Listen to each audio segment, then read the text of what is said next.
What skills should I learn right now so that AI doesn't replace me? I get that question all the time, and I think it's the wrong question. I think the better question is, how do I build a perspective that's so rare that AI can only ever be my assistant and never my competitor? I've spent nearly a decade building AI tools for founders and teams, so I see exactly what gets automated first. And I think we've all been really surprised that things like coding and high intelligence work is getting automated and outsourced right off the bat. But I've noticed that while a lot of people are scrambling to get ahead of AI and they're really worried that AI is going to take their jobs, other people are using AI as an amplifier. And they're actually making what they do way more valuable with AI. And so I've thought about this, and I think that what these people have is so valuable that I don't see AI actually taking this part away from them, at least not anytime soon. And that lever that I want to talk about is perspective. I'm going to make the case that perspective is the new gold.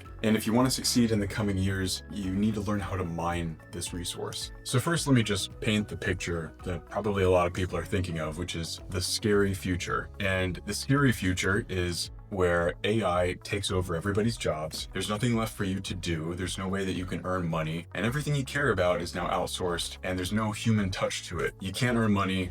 Now you're in poverty. But now let me paint a different picture, and I'll show you how perspective fits into this. The future that I'm hoping that we move towards is one where we're freed up to do what we want to do. All the admin, all the hard stuff, that's outsourced, and we're free to focus on the things that we care about the most. Now, obviously, these are two very different futures, and not everybody's certain what's going to happen, or maybe it's somewhere in the middle. But I want to make the case for how we can position ourselves in such a way that that second future becomes way more likely. So first, let's talk about leverage. So the concept of leverage is that there's something that you have that you can use to get what you want. The more leverage that you have, the less energy or input that you need to give in order to get the thing that you want. So if you have some skill set that nobody else in the world has, you can leverage that rare, valuable skill set and get lots of money, for example. But if you have a skill set that lots of people have, you're not going to be able to leverage it very well. And so we've lived in a world where our skills, where our knowledge, our intelligence has been our leverage. And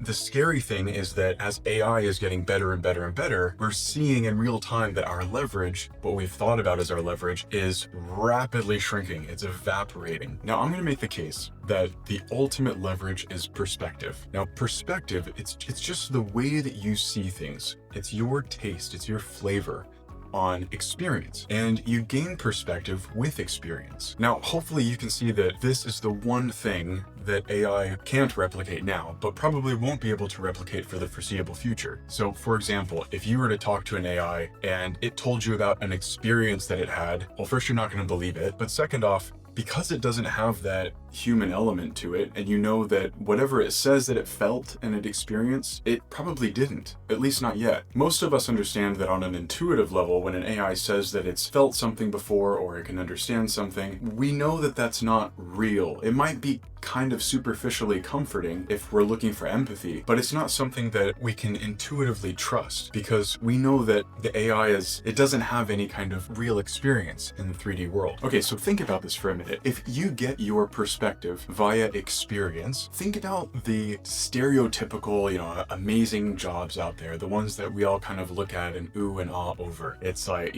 rock stars and movie stars and maybe influencers. And if you think about it, they are paid to experience cool experiences, which is kind of what a lot of people want anyway. I mean, wouldn't it be nice if you were able to just go off and travel to some exotic location and give your take on it and then get paid for it? Or, go off and create good music and play in front of cool people and then you get paid for it. And I think that kind of future is actually one that is way more attainable now rather than less.